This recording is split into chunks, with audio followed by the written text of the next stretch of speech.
గురుగారు, దుర్గామాత నవవిధ రూపాల్లో దర్శనమిస్తుంది. అలాగే లక్ష్మీమాత అష్టలక్ష్ములుగా మనకు దర్శనమిస్తుంది.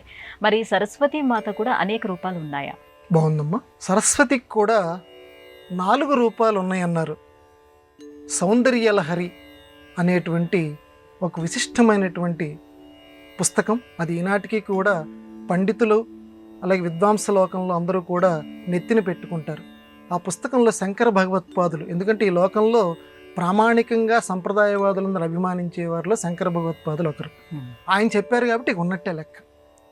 ఏం చెప్తున్నారంటే, గిరామాహు దేవి శ్లోకం.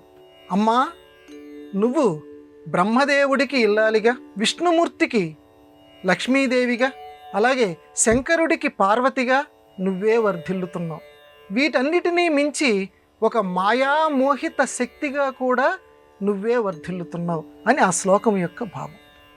అంటే నువ్వు సరస్వతీదేవివి నువ్వే, లక్ష్మీదేవివి నువ్వే, పార్వతీదేవివి నువ్వే, వీటన్నిటినీ మించినటువంటి మాయాశక్తివి కూడా నువ్వే అని శంకర భగవత్పాదుల వారు ఈ శ్లోకంలో చెప్పారు. ఇక్కడ ఆయన వ్యాఖ్యానకారులు ఏం చెప్పారంటే, ఈ శ్లోకంలో శంకర భగవత్పాదులు సరస్వతీదేవికి 4 రూపాలు ఉన్నట్లుగా నిర్ధారించారు. కాబట్టి అంటే ఒకే శక్తి 4 రూపాలని ధరించినట్లుగా స్వామివారు చెప్పారు. దీన్ని దృష్టిలో ఉంచుకొనే శ్రీహర్షుడు అని చెప్పి సంస్కృతంలో ఒక మహాకవి, మన తెలుగులో శృంగార నైషధం అని చెప్పి శ్రీనాథ మహాకవి రాశారు. దాన్ని సంస్కృతంలో ఉన్నటువంటి గ్రంథం శ్రీహర్ష నైషధం. ఇందులో శ్రీహర్షుడు కూడా ఏం చెప్పాడంటే, ఈ సరస్వతీదేవి విష్ణుమూర్తి యొక్క భార్య అని రాశాడు.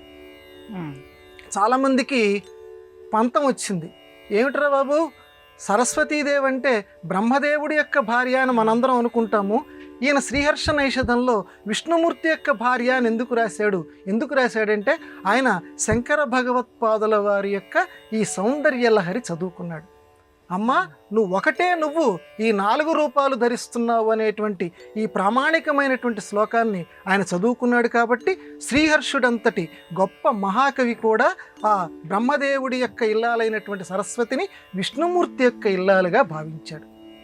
అది రాశారు, అన్ని పెద్దలు సమర్థించారు. కాబట్టి మనం తెలుసుకోవాల్సిన విషయం ఏంటంటే, రూపాలు, అవతారాలు, సరస్వతీదేవి 4 అవతారాలు దాల్చింది అని ఈ శ్లోకం ద్వారా మనకి విస్పష్టంగా తెలుస్తుంది.